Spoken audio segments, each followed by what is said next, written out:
अस्सलाम वालेकुम नाज़रीन, प्रोग्राम दो टोक के साथ मैं हूं आपकी होस्ट शुमाइला नवाज। नाज़रीन, इंतखाबी हिकमत अमली पीपल्स पार्टी ने सियासी जमात के साथ सीट एडजस्टमेंट का फैसला किया। क्या मुल्क में आइंदा मखलूत हुकूमत बनेगी?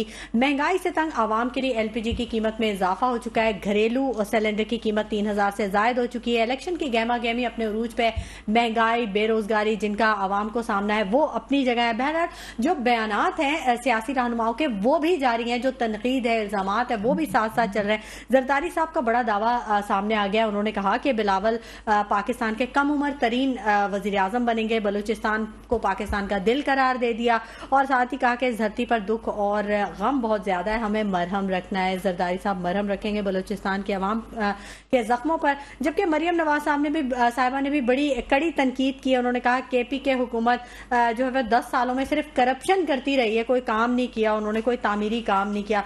नून लीग और MKM मुकामी हुकूमतें बाख्तियार कैसे बनाएंगी, ये तमाम मौजूआत हैं जिन पर आज हम अपने प्रोग्राम में गुफ्तगू करेंगे। मेरे साथ जो गेस्ट मौजूद है मैं उनका तारुफ करवा दूं। राना गुलजार ताज साहब मौजूद हैं, रहनुमा पीपल्स पार्टी। सरीना अदनान साहिबा हमारे साथ मौजूद हैं, रहनुमा तहरीक इंसाफ। और बाबर अनवर साहब जो कि मुस्लिम लीग नून से जिनका ताल्लुक है वो भी हमें ज्वाइन करेंगे ऑन कॉल।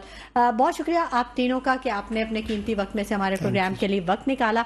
राना गुलजार ताज साहब, पहले मैं आपसे बात करना चाहूंगी, ये जो इंतखाबी सरगर्मियां हैं और सियासी गहमा गहमी है, आप तो बड़ी कड़ी नज़र रखते हैं, बड़ा गहरा ताल्लुक है आपका। क्या पीपल्स पार्टी जो सियासी जमातों से सीट एडजस्टमेंट करने जा रही है? बिस्मिल्लाहिर्रहमानिर्रहीम। शुक्रिया सुमाइला नवाज साहिबा आपका, आपके चैनल का। देखिए, बात यह है कि मेरे तो इल्म में अभी तक ये बात नहीं आई है कि सीट टू सीट एडजस्टमेंट की कोई मीटिंग्स हुई है या ने आपको एतमाद में नहीं लिया? नहीं, देखिए अभी तो आज हमारा योम तासीस था, 56वां योम तासीस हमने मनाया है। तो अब कल के बाद चेयरमैन साहब कोयटा बार काउंसिल में खिताब करेंगे कल 11 बजे। तो देखें, जो भी सूरत हाल होती है, जो भी CC का फैसला होगा, मैं इस पे तो कोई कमेंट अभी नहीं कर सकूंगा।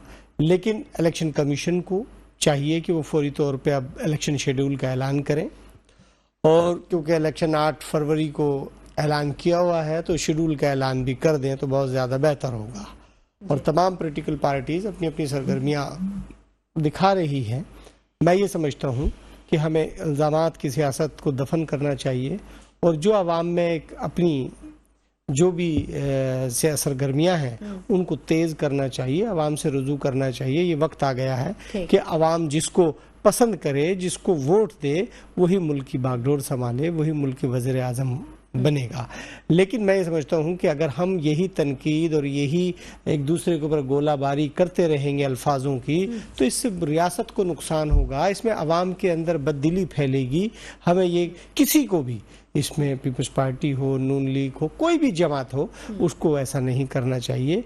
ठोस इकदाम उठाने की ज़रूरत है कि मुल्क में अब सियासत को, मफाहमत की सियासत को फ़रोग दें और ठोस इकदामात उठाएं जिससे रियासत मुस्तहकम हो, रियासत मजबूत हो। तो मैं तो ये समझता हूँ कि वक्त तो ये है, ये वक्त नहीं है कि हम किसी पे तनकीद करें। रही बलूचिस्तान की बात, तो पाकिस्तान पीपल्स पार्टी ने जब इक़्तिदार में आए थे तो आगाज़ बलूचिस्तान, हुकूक़ बलूचिस्तान पाकिस्तान पीपल्स पार्टी ने दिया। CPEC का मंसूबा पाकिस्तान पीपल्स पार्टी ने बलूचिस्तान को दिया, और बहुत सारी ऐसी चीज़ें हैं। और मैं ये समझता हूँ कि अगर पाकिस्तान पीपल्स पार्टी को गवर्नमेंट मिली तो हम कोशिश करेंगे कि इनके दुखों का मदावा किया जाए, क्योंकि हमारा छोटा सूबा है और हमेशा वो एहसास महरूमी का शिकार रहा है, और ये एहसास महरूमी दूर करनी चाहिए। ये हम सबकी जिम्मेदारी है। ठीक है, दुरुस्त कहा आपने, बिल्कुल जिम्मेदारी है, लेकिन निभाया कितनों ने, ये बड़ा इंपॉर्टेंट सवाल है।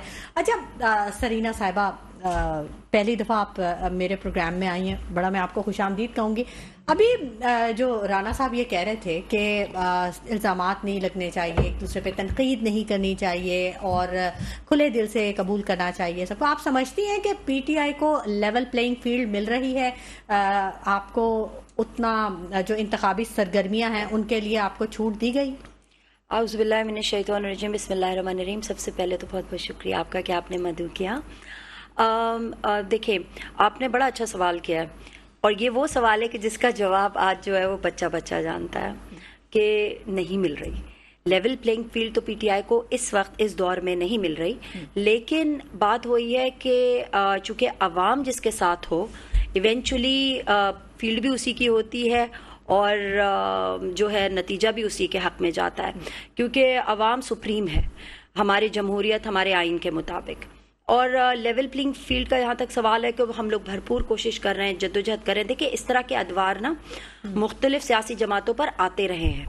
हम लोग जो है वो वैसे ही जमहूरियत के ऊपर पनपे हुए सियासी कारकुन हैं जो ऊपर तक आए हैं, और जो इस वक्त मौजूद है वो तो यूँ समझ लें कि अब क्रीम है, क्योंकि वो हर तरह की तकलीफ सहूबतें 26 साल की सियासत से गुजर कर जो है हम जो है ऊपर आए हुए। अच्छा, आज भी तहरीक इंसाफ ने चीफ जस्टिस पाकिस्तान काजी फायज ईसा को खत लिखा है और उन्होंने जो सियासी सरगर्मियों के हवाले से शिकायत थी उनको आगाह किया, उनको बताया कि हमें सियासी सरगर्मियों की इजाज़त नहीं मिल रही है, हमें बाउंड किया जा रहा है, आज़ादाना सियासी सरगर्मियों की इजाज़त नहीं मिल रही है। जी बिल्कुल, ये तो तय है। जैसे कराची में जब जलसे का ऐलान किया गया था तो बहुत ज़्यादा जो है वो हमें सामना हुआ, इंतज़ामिया जो थी वो रुकावटें खड़ी कर रही थी, पुलिस बिला वजह में मौजूद थी मोबाइल लेकर यहाँ मिलेनियम के ऊपर, इसी तरह और जगहों पर भी इस तरह हो रहा था। कोशिश की गई और जब हमें परमिशन नहीं मिली डीसी ऑफिस से उससे, तो फिर बिल्कुल 11th आवर पे जाकर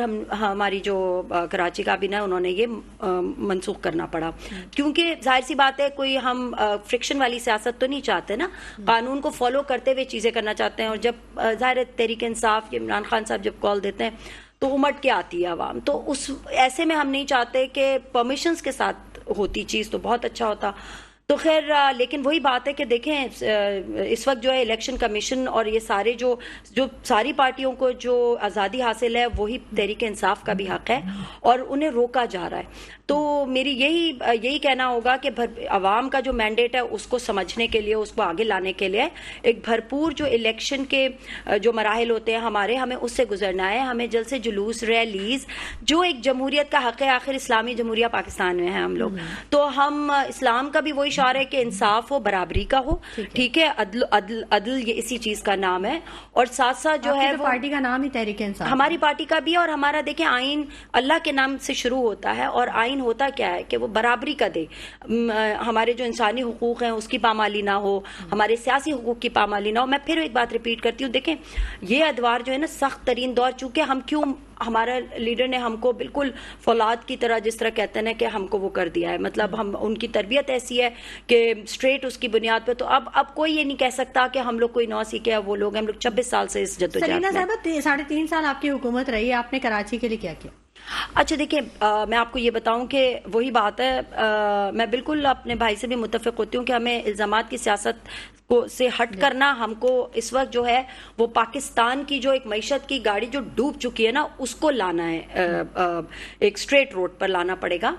उसके अंदर देखिए, मैं फिर बात यह कि सूबा था, कराची सूबे में शामिल होता था, और 18th अमेंडमेंट एक ऐसी चीज है जो कि सिर्फ सूबाई हुकूमत को ही डोमेन देती है फैसला कुन उस पर जाने की। इसके अलावा आप ये भी देखें, लेकिन काउंटर चेक तो रखना चाहिए ना, आवाम ने तो सफर किया ना। नहीं देखिए, काउंटर चेक, अब मैं वही बता रही हूँ, कानून से हटके नहीं हो सकता ना।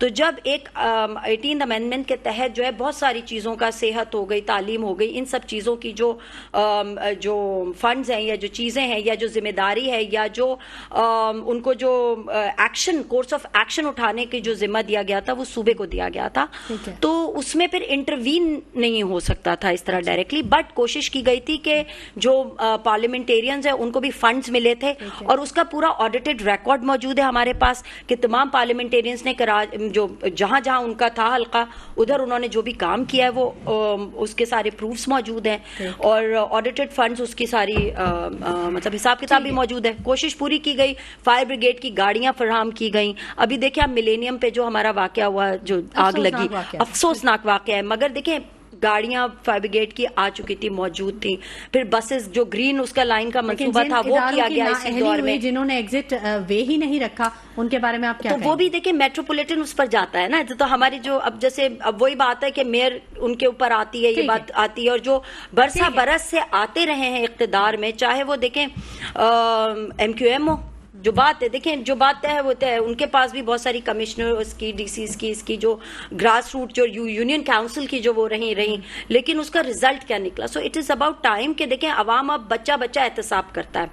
आप एक फिंगर टिप्स पे निकालें, सबका रिकॉर्ड्स निकल आते हैं। बहुत बाशऊर है। हर प्रोग्राम में ये जुमला जरूर सुनने को मिलता है कि हकीकत है अवाम को बहुत ज्यादा कुछ शऊर आ चुका है। बाबर अनवर साहब मुस्लिम लीग से नून से ताल्लुक है, इन्होंने हमें ज्वाइन कर लिया है। अस्सलाम वालेकुम बाबर अनवर साहब, बहुत शुक्रिया प्रोग्राम में आने के लिए। थैंक यू सो मच जी, आपने मुझे अपने प्रोग्राम में बुलाया और मुझे अपनी पार्टी का मौक़िफ़ देने का मौका दिया। जी जी। अच्छा बाबर अनवर साहब, ये जो कभी आपके कायद को लाडला कह दिया जाता है, कभी कह दिया जाता है कि महंगाई लीग है। आज बिलावल साहब ने बड़ा धुआंधार खिताब किया, उन्होंने कह दिया कि ये तो जी नून लीग नहीं है, महंगाई लीग है। तो बड़ी कड़ी तनकीद हो रही है आपके ऊपर। ये जो 16 महीनों की हुकूमत भी गई है, तो कैसे आप इसको काउंटर करेंगे? देखिए जी, तनकीद तो इनका काम है करना। बिलावल साहब के पास तनकीद करने के लिए तो उनकी बेल्ट में तो कुछ है ही नहीं। उनके तो खुद उनके वालिद साहब, उनके पार्टी के को चेयरमैन, वो खुद उनको इस काबिल नहीं समझ रहे कि अभी वो प्राइम मिनिस्टर बन सकते हैं या प्राइम मिनिस्टर कैंडिडेट भी हो सकते हैं। वो तो तनकीद तो इनका काम है करना। 2008 में भी लोगों ने बोला था नवाज शरीफ खत्म। उन्होंने तो दावा कर दिया कि बिलावल पाकिस्तान के सबसे कम उम्र तरीन वजीर आजम बनेंगे। वो अब उनकी आपसी लड़ाई के बाद उन्होंने दावा कर दिया। उस दिन तो उन्होंने इंटरव्यू में बैठ के साफ बोला कि अभी तो उनको टाइम है, अभी तो वो सीख रहे हैं, अभी हमको ट्रेनिंग दे रहे हैं। तो आपको क्या लगता है कि पीपल्स पार्टी का दिल है तो हम क्या पाकिस्तान एक ऐसे इंसान के हाथ में दे दें जो अभी खुद ट्रायल बेसिस पे या ट्रेनिंग अंडर ट्रेनिंग है? तो ऐसा पॉसिबल नहीं है। और पीपल्स पार्टी तो सवाल ही नहीं पैदा होता है कि अपना प्राइम मिनिस्टर ले आए। रही बात, बड़ा जलसा किया बिलावल साहब ने देखें तासीस पे, और उन्होंने ये भी कहा जरदारी साहब ने कि बलूचिस्तान जो है वो पाकिस्तान का दिल है और उस पे उनके जख्मों पे मरहम रखना हमारा काम है। तो सर जी, आपकी भी तो हुकूमत रही है, कभी जख्मों पे मरहम रखा बलूचिस्तान की आवाम के? क्यों नहीं रखा? बलूचिस्तान के अंदर जितनी भी डेवलपमेंट के प्रोजेक्ट्स लाए वो किसके दौर में आए हैं? सीपैक किसके दौर में आया है? मेरे ख्याल 2013 से लेकर 2018 तक का आप अगर टर्म उठा के देखें तो बलूचिस्तान एक वाहिद वो सूबा है जिसमें पीपल्स पार्टी लेती है। सॉरी, सीपैक का क्रेडिट तो अभी पीपल्स पार्टी लेती है। वो कहती है कि अब वो क्रेडिट लेने में तो कोई भी ले सकता है, लेकिन इम्प्लीमेंट तो हमने ही किया ना। पूरी दुनिया ने देखा, पूरे पाकिस्तान ने देखा, पूरी दुनिया देखी है कि सारे के सारे प्रोजेक्ट्स हम लाए, वहां पे गवादर पोर्ट हमने बनाया, सारे काम हमने किए। क्रेडिट लेने के लिए क्या है, वो तो हर चीज का क्रेडिट देते हैं। वो तो कहते हैं हमने कराची को इतना खूबसूरत कर दिया। पता नहीं कहां से कराची खूबसूरत हुआ है। मैं तो उनसे पूछना चाहता हूँ पीपल्स पार्टी वालों से कि ये कराची का जो हाल किया हुआ है, इसका भी वो क्रेडिट देते कि हमने कराची में डेवलपमेंट कर दिया, उन्होंने हमारे पे आसान किया, अगर एक अंडरपास बना दिया। ठीक है बाबर अनवर साहब, बिल्कुल आपके सवाल का हम जवाब लेंगे। हमारे साथ राना गुलजार ताज साहब मौजूद है पीपल्स पार्टी से। लेकिन नाज़रीन, अब वक्त हो गया एक छोटे से ब्रेक का, हमारे साथ रहिए। वेलकम बैक नाज़रीन, गुफ्तगू के सिलसिले को आगे बढ़ाएंगे। और बाबर अनवर साहब ने सवाल किया था कि कराची की इस हालत का जिम्मेदार कौन है, तो हमारे साथ राना गुलजार ताज साहब मौजूद हैं, जवाब देंगे। सर जी आप। मेरे भाई अनवर को तो अभी तक यही नहीं पता कि सीपैक मनसूबा लाया कौन है। जाहिर है कि ये आसिफ अली जरदारी साहब ने चीन से मुआहदा किया और सीपैक मनसूबा आसिफ अली जरदारी साहब लाए, रिकॉर्ड पर है, उठाकर देखें फिर उसके बाद बात करें। अच्छा, जाहिर है 2013 में आपको मैं बताता चलूं कि ईरान पाकिस्तान समझौता गैस पाइपलाइन मंसूबा पाकिस्तान पीपल्स पार्टी के दौरे हुकूमत में हुआ, जो कि मोहतरम जनाब नवाज शरीफ साहब जब आए तो उन्होंने उसको कैंसिल सर्द खाने में डाल दिया। वो भी पाकिस्तान के लिए एक बहुत बड़ी अचीवमेंट थी। ठीक है। और आगाज बलूचिस्तान, हुकूक बलूचिस्तान जो है वो पाकिस्तान पीपल्स पार्टी ने दिया। तो जाहिर है कि जब 2013 में पीपल्स पार्टी की गवर्नमेंट गई और नून लीग की गवर्नमेंट आई तो वो चीज़ तो कंटिन्यू रही। अब वो कहते हैं कि जी ये सेहरा हमारे सर है। तो देखिए, तारीख कभी झूठ नहीं बोलती, इंसान झूठ बोल सकता है, तारीख झूठ नहीं बोलती। और तारीख गवाह है कि आसिफ अली जरदारी साहब ने चाइना से किस कदर ताल्लुकात मजबूत किए और ये इतना बड़ा मंसूबा साइन किया। अच्छा। ये पाकिस्तान के लिए था।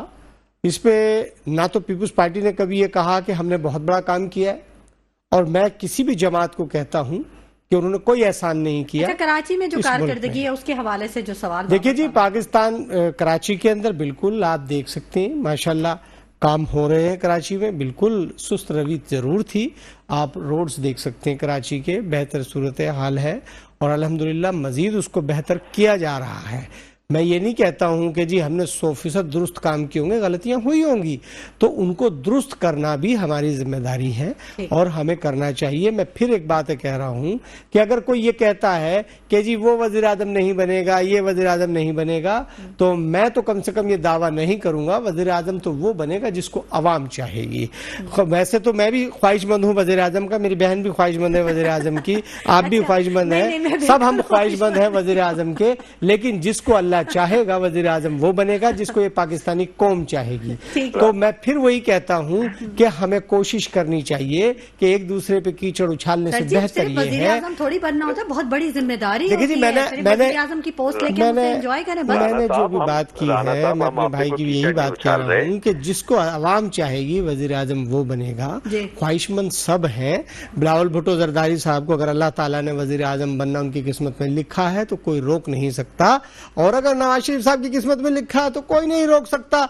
बात यह कि ये अवाम है और ये अवाम जिसको भी पसंद करेगी, ये 8 फरवरी को फैसला होगा। तो अवाम जाहिर है, ये अवाम पूरी वजारत उज़्मा और सारी चीजों का वोट पर मिनिस्टर है। हम जमहूरी लोग हैं, हम अवाम पर तकिया करना चाहिए, उसके वोट पर हमें एतमाद होना चाहिए। हमें इन चीजों पर नहीं होना चाहिए कि कौन हमारा साथ देगा, अवाम जिसके साथ होगी। और पाकिस्तान पीपुल्स पार्टी ने कुर्बानी दी है इस कौम के लिए, जेलें काटी है हमने। हम भागने वाले नहीं है कि प्लेटें कम हो गई, ये हो गई। अल्हम्दुलिल्लाह हम बीमार भी हैं तो यहाँ है, मरेंगे भी तो यहीं दफन होंगे। तो ऐसी बात नहीं है, ये अवाम जिसको वोट देगी मेरे भाई वही वजीर आजम बनेगा। तो ऐसी बात नहीं करनी चाहिए, रिकंसिलेशन की सियासत। मैं ये कहना चाह रहा हूँ कि मैं राना साहब से पूछना चाह रहा हूँ कि बॉस, आप अवाम को बोलेंगे क्या वोट लेने के लिए? अवाम आपको वोट क्यों देगी, ये भी तो मैं जरा बता दें।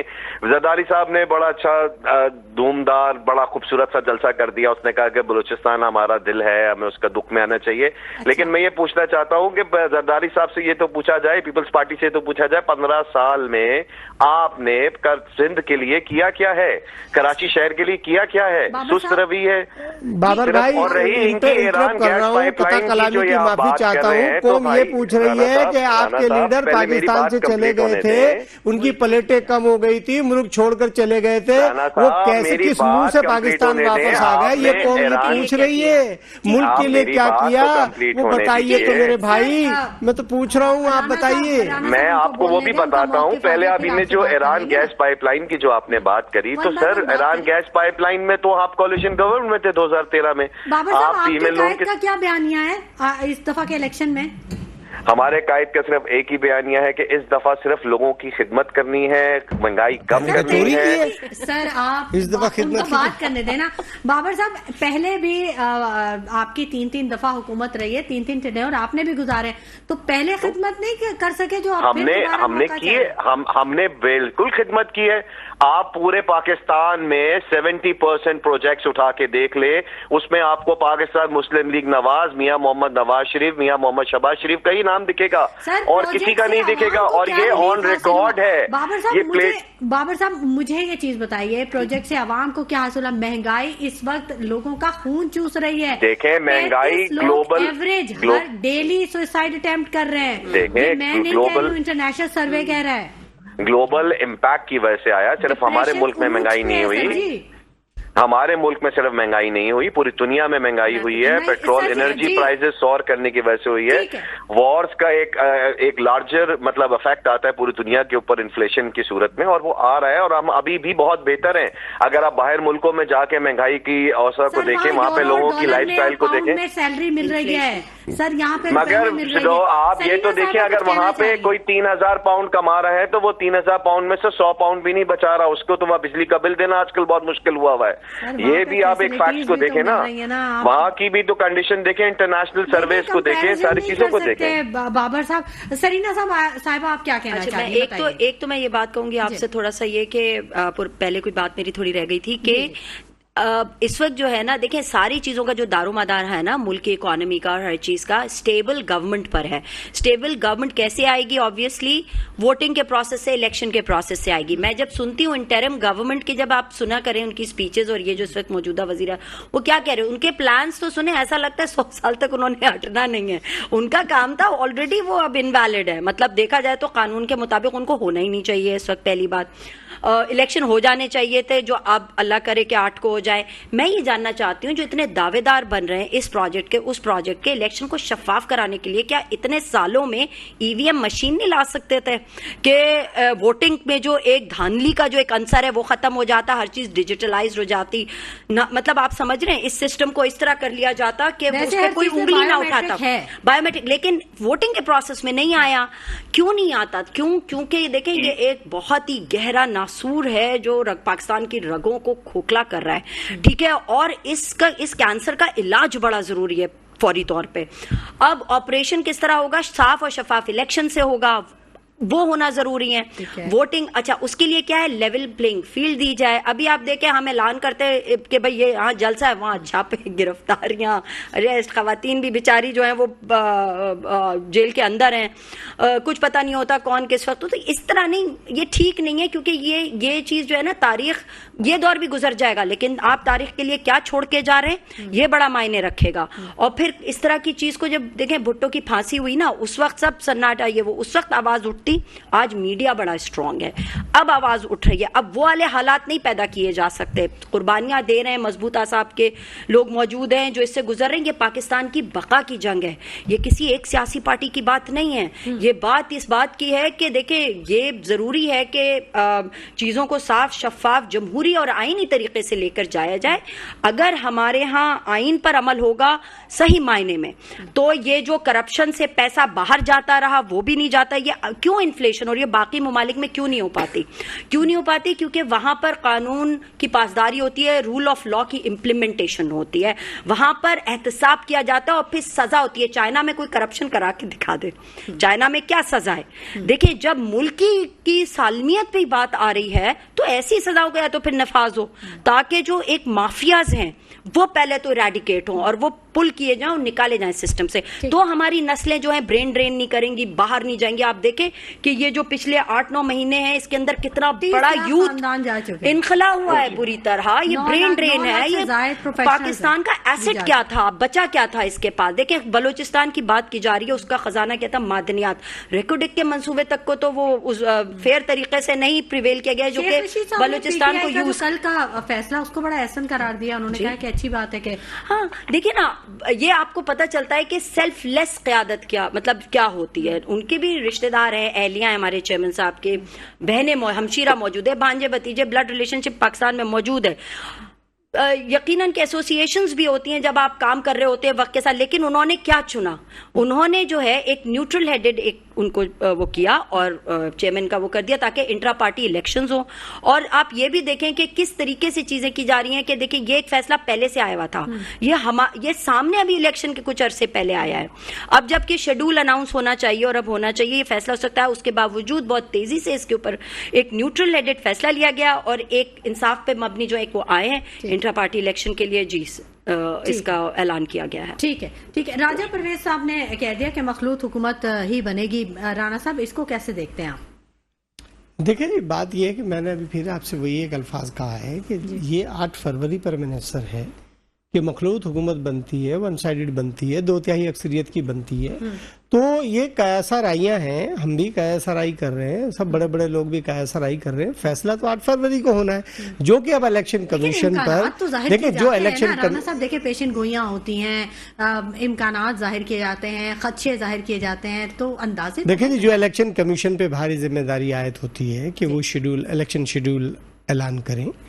और तमाम पॉलिटिकल पार्टीज को मैं फिर गुजारिश करूंगा कि हमें एक दूसरे पर कीचड़ उछालने से इज्तनाब बरतना चाहिए, हमें अवाम से रुजू करना चाहिए, हमें अवाम में जाना चाहिए, जिसको भी अवाम वोट देती है उसको हमें तस्लीम करना चाहिए। अब मैं मिसाल के तौर पर, जैसे मेरे भाई कह रहे हैं, मैं वो उस पर कीचड़ उछालूं, हम पे कीचड़ उछाले, सारा वक्त इसमें चला जाएगा। मुल्क माजराई का मुतम्मिल नहीं है। मैं ये समझता हूं कि हमें इन चीजों से इज्तनाब बरतना चाहिए। हमें अब ये सोच सोचना चाहिए कि पाकिस्तान की तरक्की कैसे होगी। पाकिस्तानी कौम प्रोग्राम चाहती है कि क्या प्रोग्राम होना चाहिए, हमारे लिए क्या होगा। पहले तो तनकीद आपके जलसे में हो रही है, देखें कभी लाडला बोलते हैं, कभी महंगाई लीग बोलते हैं, तो देखिए इल्जाम तनकीद तो आपके ही जलसे में हो रही है ना। मैंने आपसे कहा मैं अपनी जाती राय पेश कर रहा हूँ ना, मैं कह रहा हूँ कि ये तनकीद नहीं होनी चाहिए। मैं आप उसको भी गलत कह रहे हैं, जो मैं तो कह रहा हूँ कि तनकीद नहीं होनी चाहिए, हमें तामीराती सोच की तरफ जाना चाहिए।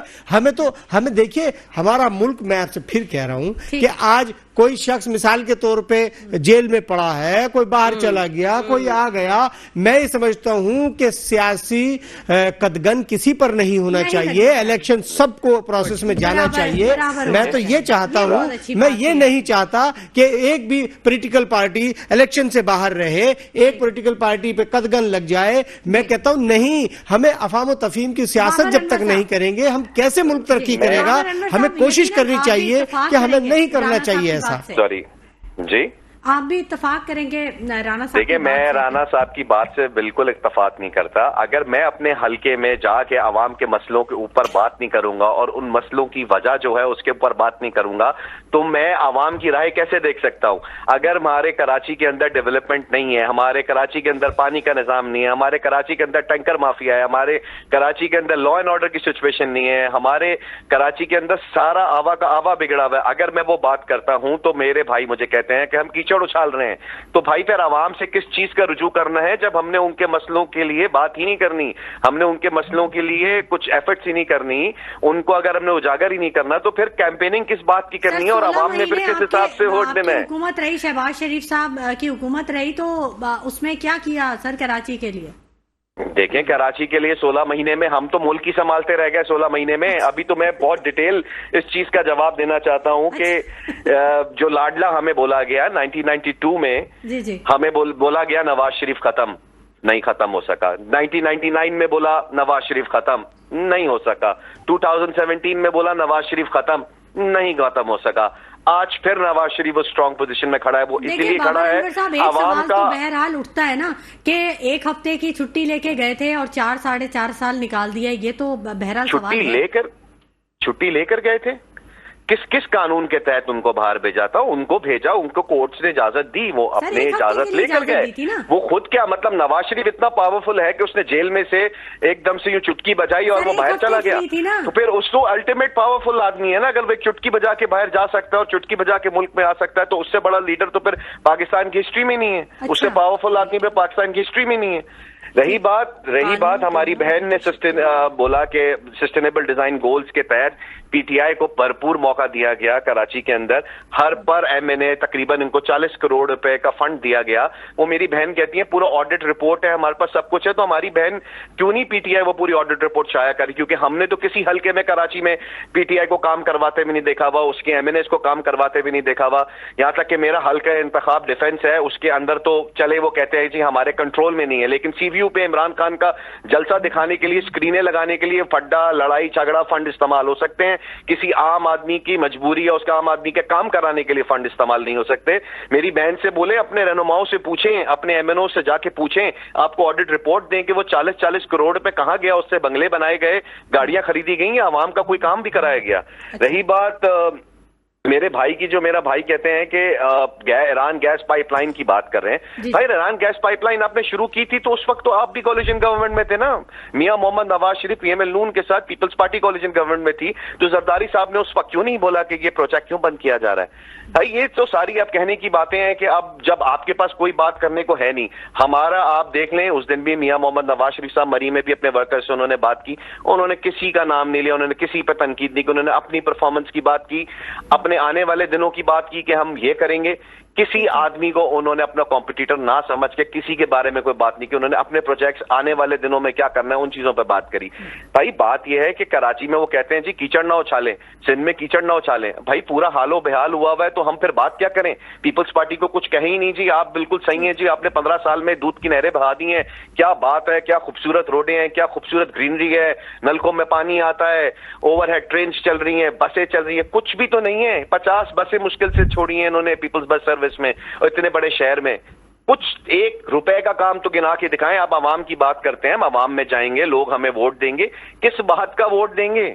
आप क्या बोलेंगे जाके? क्या आप क्या कराची में बैठ के बोलेंगे, लाहौर में जाके बोलेंगे जी बिलावल साहब मैं लाहौर को कराची बना दूंगा? ठीक है, ठीक है, बिल्कुल। सरीना अदनान साहिबा कुछ बात करना चाह रही हैं, लेकिन नाज़रीन यहाँ मुझे कहा जा रहा है एक छोटे से ब्रेक के लिए वक्त हो गया, एक छोटे से ब्रेक का। वापस आएंगे एक ब्रेक के बाद, हमारे साथ रहिएगा। वेलकम बैक नाज़रीन, गुफ्तगू के सिलसिले को आगे बढ़ाएंगे। ब्रेक पर जाने से पहले सरीना अदनान साहिबा कुछ बात करना चाह रही थी, वो जवाब देना चाह रही थी बाबर अनवर साहब के कुछ बातों का। सरीना साहिबा आप कहिए, फिर मुझे आपसे एक सवाल बड़ा ज़रूरी करना है। मुझे अपने ये जो अनवर भाई इनकी बात सुनकर बड़ी हैरत हुई। इन्होंने कहा हमें मुल्क संभालने में लग गए, कितने अदवार इन्होंने खुद गिनवाए, जाइए खुद हुक्मरान रहे और उस दौरान जो है नून लीग ने मतलब इनकी उम्र से भी शायद दोहरे साल होंगे जो उन्होंने करप्शन करके पैसा जो है एवन फील्ड हो गया, 18 साल का उनका बेटा अरबों का मालिक हो गया, जो बरी हो गए ना, नहीं हो गया ना, बरी तो लेकिन देखें वो ये और तरीके हो रहे हैं, ये एहतसाब के जो एहतसाब अदालतों के जो कवानीन बदले जा रहे हैं, ये जो जेपटाइज करना, ये मुल्क को कहाँ, ये हमें सबको पता है कि किस तरफ लेकर जा रहे हैं। इनके 18 साल के बच्चे एसेट्स बियॉन्ड मीन्स को अपने उस उम्र से जस्टिफाई नहीं कर सकते, ये हम सबको पता है। साथ में मरियम बीबी के जो दौलत के अंबार हैं वो भी उसको जस्टिफाई, उनकी अर्निंग क्या, उनका तरीका, मतलब उनका क्या वो था रिसोर्स। मरियम नवाज साहिबा ने आज बड़ी तनकीद कर दी है आप पे, उन्होंने कहा केपीके पे 10 साल से हुकूमत कुछ नहीं किया। नहीं ये तो खैर रहने दें, क्योंकि मेरे ख्याल में एक सिंगापुर के जो पुलिस स्टेशन थे वो उस हद तक शफाफ उनकी जो कार्रवाइयां थी वो हैं, और एक फिर केपीके में हुई थी, और ये 10 साल पहले ही हो गया था उधर। ठीक है ना, कि FIR जो है आप क्लियरली करा सकें। आप सोच नहीं सकते कि जहां ये लोग हुक्मरान रहे वहां पर इतनी शफाफियत हो। मैं सिर्फ ये बात कहूंगी कि देखें, सबको मालूम है कि अरबों खरबों का जो इस वक्त जो मुल्क डिफॉल्ट की सिचुएशन में गया, जब PTI की भी हुकूमत आई थी, मतलब हम शायद 2 दिन बाद ही दिवालिया होने वाले थे, ये हाल था। तो ये किसका तुर्रा इम्तियाज और किसका तमगा इम्तियाज, ये 2018 की बात कर रही हैं जी बिल्कुल। और उसमें कौन था जो कि इसके पीछे यही लोग का फरमा थे इनके अच्छा, फिर उसके बाद डार साहब जो थे, जिस तरह वो गए और उसके बाद फिर वो जो मतलब उन पे केसेस हर चीज, फिर जब वो वापस आए तो डॉलर कहाँ था और कहाँ पहुंच गया, महंगाई कहाँ थी इनके दौर में और कहाँ पहुंच गई। 2022 में मुल्क डिफॉल्ट हो रहा था। देखें, पाकिस्तान जो है ना 2018 में नहीं बना था, ये मैं बता दूं, 1947 का बना हुआ है, और उसके दौरान सबसे ज्यादा जो गवर्नमेंट के टेन्योर्स हैं वो नून लीग और इन लोगों ने हासिल किए। यानी मैं एक ओवरऑल जो मुल्क पर जिन मेजॉरिटी का जिनका रहा वो तो नून लीग था। उन्होंने क्या किया, ये बात सोचने वाली है। उन्होंने लॉ, रूल ऑफ लॉ की इंप्लीमेंटेशन में क्या किरदार अदा किया, उसको सैबोटाज के अपने लिए इस्तेमाल किया हर दफा। इधर पेनिट्रेट, इतना वाइट कॉलर क्राइम को इतना पेनिट्रेट कर दिया है कि आप करप्शन के बगैर जो है ना वो एक फाइल दूसरी, एक टेबल से दूसरी टेबल नहीं जाती। जो अवाम है वो पिस के रह गई है, और ये पूरे मुल्क में ऐसे करप्शन का निजाम राइज कर दिया कि लोगों को वो नॉर्मल चीज लगने लगी है। अगर कोई नहीं लेता तो लोग कहते हैं ओ ये क्या हो गया, ये हैरानगी की बात होगी। लाइफस्टाइल बना दिया करप्शन को। अच्छा। और उसका सम्राट क्या है कि भाई जब थोड़ी सी मुश्किल आती है मुल्क छोड़ के बाहर बैठ गए। आज हमारा लीडर है जो यहाँ पे मौजूद है, जेल में जो भी है, जाने से इनकार कर रहे हैं, ठीक है ना। जितनी मुश्किलें आए वो उसके पैरोकार भी, हम सब जो है, हम लोग भी हर तरह से, मुझे नहीं पता मैं यहाँ से जाऊंगी तो क्या होगा, बट अल्लाह मालिक है, मतलब अल्लाह बरहक है, ठीक है ना। मैं खुद भी लॉ कर चुकी हूँ इसी दौरान के मुझे अंदाजा हुआ कि अपनी ढालें, अपने आप के कानून को पुख्ता किया जाए और अपने आप को खुद मजबूती दी जाए। इसी से हमारा वही अल्लाह ने कहा है ना कि आप पे मुश्किल आए तो आप कलमा पढ़ें और मतलब आगे बढ़े। तो हमारा वो हाल है। कल का हमें नहीं है पता, लेकिन आज को हम आने वाली नस्ल के लिए मजबूत बनाएंगे। करप्शन और हराम का एक पैसा जिसकी रगों में चला गया ना, वो भी गलत है और उसको डिफेंड करने वाला भी गलत। अभी आपके बड़े पार्टी के जो लोग हैं वो छोड़ के जा रहे हैं। अभी देखे ना, साबिक वज़ीर आला सिंध अरबाब रहीम साहब ने भी PTI को खैरबाद कर दिया। उन्होंने JDA के प्लेटफॉर्म से इलेक्शन लड़ने का कह दिया। अच्छा देखिए, तो वैसे पहले इतनी आपकी, मैं आपको एक बात बताऊं, जैसे अभी आपने ये कहा वो चीज मैं आपको ये कहूँ, ये जो अभी आपने नाम लिया, मैं ये कहूंगी कि जब तक मेरे पास तंजीम से लिख के नहीं आता ना, मैं उसको नहीं मानती। तो मुझे जब पता, मतलब मुझे कंफर्मेशन आ जाएगी तो मैं इस चीज पर राइज नहीं करूंगी। सेकेंडली ये कि अगर देखें जो लोग जाने वाले को रोकने की बात वो नहीं है, सियासत है, ठीक है ना। लेकिन पुख्तगी क्या है, ईमान क्या है, नजरियाती क्या होना है, ये हमें पता चल गया है। और हम ना हिले थे, ना हिलेंगे इंशाल्लाह। तो बहुत सारे लोग जो हैं वो छोड़ के आ भी रहे, शमूलियतें भी आप सोचे इस दौर में कि जब वो कर रहे हैं तो वो ये शमूलियतें करवा रहे हैं, ये भी है, बड़ी ये भी है अजीब सी बात अल्हम्दुलिल्लाह। है। राना गुलजार साहब, ये मुझे बताइएगा, कुछ लोग पार्टी छोड़ के जाते हैं, कुछ लोग दूसरी तरफ से पार्टी में आते हैं, तो ये मैं अक्सर जहन में मेरे सवाल उठता है कि क्या ये साहबे भरोसा होते हैं, इन पे एतमाद किया जा सकता है कि मतलब 3-3 पार्टियों को छोड़ के आए हुए, या आज इस टेन्योर के साथ इस पार्टी में, कल उस पार्टी में, तो ये होते हैं काबिल एतबार? देखिए जी, ये प्रोफेशनल लोग होते हैं, ये पॉलिटिकल लोग नहीं हैं। जी, ये प्रोफेशनल लोग होते हैं, ये पॉलिटिकल लोग नहीं होते, ये अपनी कुछ ज़रूरियात के लोग होते हैं, ज़ाती मफादात। जी, ये ज़रूरियात के लोग होते हैं, ये जिसका मतलब जिसको देखते हैं परवान चढ़ेगा ये उस तरफ जाते हैं, चाहे वो किसी यूसी लेवल का कारकुन हो या कोई बड़ा पॉलिटिकल लीडर हो, ये इनकी कोई अपनी ज़ाती साख नहीं होती, ये अपना एक सर्कल है, उसके इर्द गिर्द घूमते रहते हैं। वो नून लीग को भी जाएंगे, वो पीस पार्टी में भी आएंगे, तहरीक इंसाफ में भी जाएंगे, मतलब वो हर जमात में जाते हैं। वो ये देखते हैं कि भाई किस गवर्नमेंट की जो है इस वक्त गवर्नमेंट आने वाली है या आएगी या आ गई है, तो ये उसमें जाते हैं। तो जाहिर है कि उनको हम क्या कह सकते हैं, उनकी अपनी मर्जी है। बहरहाल पाकिस्तान अल्हम्दुलिल्लाह, देखिए जी, बात यह है कि सियासी लोग देखिए, सियासी जमातें हैं, अब तो हर लोग आते रहते हैं, आपके भी आते हैं ना सर जी। देखिए जी, सियासी जमातें हैं, लोग आते रहते हैं, जाते रहते हैं, किसी को रोक नहीं सकते, लेकिन जो नजरियाती कारकुन होता है वो किसी भी जमात का हो, वो अपनी जगह पर रहता है, उसको इससे कोई ताल्लुक नहीं होता कि पार्टी इख्तिदार में है या इख्तिदार से बाहर। बात यह है कि पीपल्स पार्टी, मेरा ताल्लुक पीपल्स पार्टी से 2004 में मेरा घर जलाया गया, 2012 में गोलियां मारी गईं, 3 लोग शहीद हुए मेरे साथ, मैं जख्मी हुआ, मेरे घर को जलाया, मेरे भाई को जेल हुई, हमें जेल हुई। बात यह है कि मेरा ताल्लुक पाकिस्तान पीपल्स पार्टी से, और अल्हम्दुलिल्लाह मैं पाकिस्तान पीपल्स पार्टी में ही रहूँगा। मेरी ख्वाहिश है, मुझे इसमें बगावत करने की कोई ज़रूरत नहीं है। पार्टी मुझे कोई ओहदा देती है, दे, नहीं देती ना दे, मुझे कोई टिकट MP MNA का देती है, दे ना दे, मुझे इससे कोई ताल्लुक नहीं। मेरे लिए सबसे बड़ी एजाज़ की बात यही है कि मैं पाकिस्तान पीपल्स पार्टी का कारकुन हूँ और नज़रियाती कारकुन हूँ, और इंशाअल्लाह मैं इसी जमात में रहूंगा। तो बात यह है कि मेरा मकसद अपने कायद से वफादारी है, सियासी तौर पर, अवाम की खिदमत के तौर पर, कि अवाम की खिदमत करें।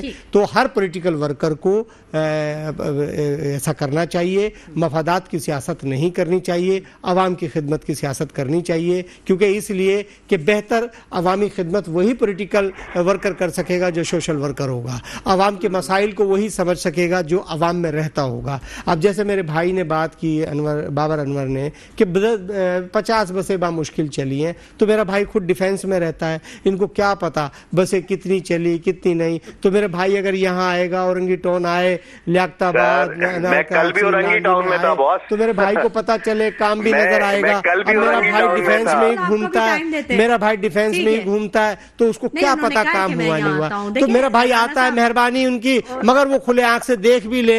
बुराई ठीक है, हमसे गलतियां हुई होगी मेरे भाई, मगर हम उन गलतियों को सही करने की कोशिश भी करेंगे इंशाअल्लाह। लेकिन मैं आपसे गुजारिश करूं कि इतनी भी बुराई की पट्टी दिल पे मत बांधो, आंखों पे ना बांधो कि सामने टकराव अच्छी चीज नहीं होती। अफाम और तफहीम और मोहब्बत की सियासत करें, यही मैसेज आवाम को हमें देना चाहिए। और बहुत सी बातें आप हमारे पे करेंगे, हम आप पे करेंगे, मैं फिर भी कह रहा हूं कि वो वक्त नहीं है। मैं अपनी तमाम पार्टी की क़यादतों से भी कहता हूं कि खुदारा ऐसे अल्फाजों से इस्तेनाब बरतें कि हम सारा वक्त एक दूसरे पे कीचड़ उछालने पे लगा दें। हमें आवाम को मुतमईन करना है और आवाम की खिदमत करनी है, इस पर हमें टाइम देना चाहिए और इस पर सोचना चाहिए और आवाम को हौसला देना है, क्योंकि जो मुल्क जिस बहरान में घिरा हुआ है, इस आवाम को सहारे की जरूरत है, इस आवाम को महंगाई को कंट्रोल करने की जरूरत है, इस आवाम को बेरोजगारी से खात्मा दिलाने की जरूरत है, डॉलर की सतह को कम करने की जरूरत है। आवाम जो है बहुत परेशान है, तो इसको सहारा देगा कौन? आप, हम, जो भी इस मुल्क में सियासी लोग हैं। तो हमें इस पर जो है टाइम देना चाहिए। बाबर अनवर साहब, नून लीग और MK मुकामी हुकूमतें बनाने जा रही हैं, बाइख्तियार कैसे बनाएंगी आपस में? इंशाअल्लाह पहले तो हम लोग सिंध में भी इस बार हुकूमत बना के दिखाएंगे और हम आवाम की भरपूर खिदमत करेंगे। पूरे दिल से खिदमत करेंगे और हम सारी रोड्स बना के दिखाएंगे। खैर ये तो अभी मैं तो पिछले कितने दिनों से इंतजार कर रहा हूँ, मुर्तजा वहाब साहब को भी मैंने बोला था कि ये इकरा यूनिवर्सिटी के बाहर वाला बलोच कम्युनिटी का फाइल है वो ही बना दें। बादराबाद तक पहुंचने के लिए भी इंसान की कमर टूट जाती है कि ये हाल है। बात उरंगी टाउन की कर रहे हैं, उरंगी टाउन तक भी रोडें सही नहीं है, किसी जगह पे कोई काम नहीं किया गया। मैं आपको बताऊं, एयर क्वालिटी इंडेक्स के मुताबिक 289 तक पहुंच गया कराची, दुनिया का आलूदा तरीन शहर आज सरे फहरिस्त है। बिल्कुल, क्योंकि पानी बिकता है ना यहाँ पे मैडम, यहाँ पानी आता नहीं है। लाहौर तो इसीलिए है क्योंकि वो दिवाली के टाइम पे पंजाब में जो फायरवर्क्स होते हैं विंड रेशियो के हिसाब से यहाँ पे पोल्यूशन बहुत ज्यादा क्रिएट हो जाती है। कराची तो कभी पोल्यूटेड था ही नहीं। कराची में तो पानी जब बिकेगा बहन तो कैसे ग्रीनरी आएगी, कैसे आएगी मुझे बताएं। ये एक मैंने आपको एक चीज बताई जो आपके भी आने जाने के रूट में इस्तेमाल होते होंगे, मेरे बड़े भाई के भी रास्ते में आते होगा ये रूट ही बनवा लें आप लोग अपने लीडरान को बोल के। क्या आप लोग अपने लीडरान को ये नहीं बोल सकते या अपने पार्टी क़यादत को ये नहीं बोल सकते कि कराची को भी थोड़ा ध्यान दे दें, कराची का भी थोड़ा काम करा दें, कराची के लोगों को बेसिक नीड्स ऑफ लाइफ दे दें। एक और बहुत अहम बात के सनतकारों ने 4 दिसंबर को कराची समेत पूरे सिंध भर में हड़ताल का ऐलान कर दिया। उन्होंने कहा कि फैक्ट्री मालकान नए ऑर्डर हासिल नहीं कर पा रहे हैं। उन्होंने कहा हम फैक्ट्रीज में अपने डाउन साइजिंग शुरू कर देंगे, मतलब मजीद बेरोजगारी। बहन देखें, इसमें मैं किसी को ब्लेम नहीं करता। देखें हम तो अगर आप पूरे कोर इशू की अगर हम बात करें तो हम as a individual as a nation हम बिल्कुल बिखर चुके हैं। हम बिल्कुल नेशन नहीं है। हमें के चूल्हे मैं वही बताना चाह रहा हूँ ना कि कोर इशू में वही बताना चाह रहा हूँ कि आवाम के चूल्हे, क्योंकि हम में जिद्दत ही नहीं है। हम आज तक अपने आप को, मुल्क को तो छोड़े, एज अ बिजनेस इंटरप्राइजेस भी हम अपने आप को अपग्रेड नहीं कर पाए। हम जाके दूसरे मुल्कों से अपने ऑर्डर्स लेने में कामयाब नहीं हो पाए। और रही बात कराची और सिंध के सनतकारों की, तो आप बहन यकीन करें, यहां से अगर आप बात करें कि आपको एयरपोर्ट भी जाना हो तो आपको 40-55 मिनट्स लगते हैं। आप सोचें तो कि किस तरह कारोबार आगे बढ़ेगा। साइड एरिया की तरफ जाएं आप एक रोड सही नहीं है, सनतकार कैसे अपनी इंडस्ट्री को फ्लरिश करेंगे। पहले डेवलपमेंट आती है, डेवलपमेंट आने के बाद इंफ्रास्ट्रक्चर आता है, इंफ्रास्ट्रक्चर के बाद आउटस्कर्ट डेवलप होते हैं, आउटस्कर्ट डेवलप होने से तो वहां इंडस्ट्रीज लगती हैं। बेहतर है सिंध से। पंजाब सोना है। मैं अभी रिसेंटली 21 अक्टूबर को जब जलसे पे गया था पंजाब, बाय रोड का ट्रेन पे गया, ट्रेन के बाद बाय रोड पे गया। लाहौर बंद पड़ा हुआ है बहन, आप यकीन, सॉरी 3 दिन से लाहौर बंद पड़ा हुआ है, स्कूल बंद किए हुए हैं, कॉलेज बंद किया हुआ है। अगर हमारी इस वक्त हमारे कंट्रोल में होता तो हम इस मसले का हल अभी तक कर चुके होते हैं। हमने पहले भी कंट्रोल किया है। ये स्मॉग पहली दफा नहीं आई, ये स्मॉग हमेशा आती है due to the Indian side of Punjab में। जब दिवाली की सेलिब्रेशंस होती हैं तो वो जो बारूद चलता है, बारूद के जो धुएं होते। अब मैं अपनी बहन का केपीकी पे से जरा जवाब देना चाहूंगा बहन। लास्ट कमेंट दे दीजिए जी। मैं ये बताना चाह रहा हूं कि बहन, केपीकी आप ही के 10 साल की हुकूमत के अंदर बैंकरप्ट भी हुआ, बैंकरप्सी भी फाइल करी। आप लोगों ने ही 2022 में आईएमएफ की डील के अगेंस्ट आप ही के एक्स फाइनेंस मिनिस्टर ने बोला कि आप लेटर लिखे आईएमएफ को, तो आप लोगों ने मुल्क को बर्बाद करने में कोई कसर नहीं छोड़ी। मफाद की सियासत आप लोगों ने शुरू करी, झगड़े की सियासत आप लोगों ने शुरू करी, यंगस्टर्स को आप लोगों ने बागी किया, आप लोगों ने उल्टी सीधी झूठी बातें करी, हम लोगों ने नहीं करी। ठीक है सरीना साहब, आपका टर्न है, लास्ट मिनट है। भाई इंडस्ट्रीज जितने परसेंटेज पंजाब में बंद हुई हैं, इनके अभी जो शहबाज शरीफ का जो एक दौर आया था, जो जबरदस्ती छीन के लिया गया था, एक चलती हुई गवर्नमेंट को टॉपल डाउन कर साजिशों की तरफ संभल के नहीं दिया। वो क्या था कि बेगर्स आर नॉट चूजर्स, मतलब कहाँ ग्रीन पासपोर्ट की इज्जत पहुंचाई थी हमारे दौर में और कहाँ इन्होंने कशकोल वो करके और खड़ा कर दिया। और इंडस्ट्रीज धड़ाधड़ फैसलाबाद की टेक्सटाइल मिल्स और इंडस्ट्रीज की अगर ये बात करेंगे तो इकोनॉमी जो है वो मतलब जमीन बोस होके रह गई।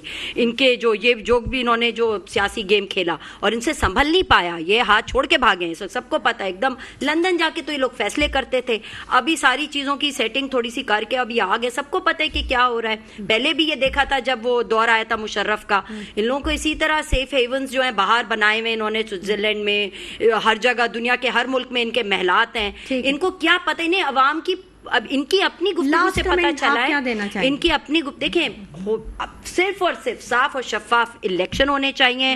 एंड अब अगर जैसे इंशाल्लाह ताला शफाफ इलेक्शन होते हैं तो आवाम जो है वो, अगर आप उठा के देख ले कहीं भी, तो इस वक्त 90-70% जो है वो इमरान खान के साथ है।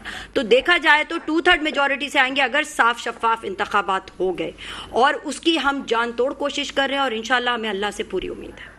खान साहब नायल हो चुके हैं बहन, वो इलेक्शन नहीं लड़ सकते, तो आएंगे कैसे? ठीक है, बहुत शुक्रिया। हम हैं इमरान खान।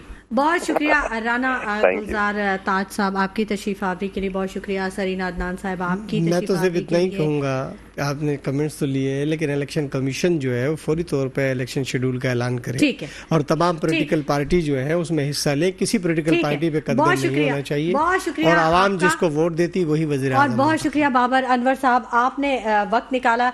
नाज़रीन, साफ शफाफ इलेक्शन होने चाहिए, यही सबके डिमांड है, आवाम की भी यही डिमांड है। मफादात की सियासत से बाहर आना होगा, तभी मसाइल का हल निकल सकता है, वरना फिर मामलात मजीद उलझ जाएंगे। इसी के साथ शुमाइला नवाज को इजाजत दीजिए, अपना बहुत ख्याल रखिएगा, अल्लाह निगहबान।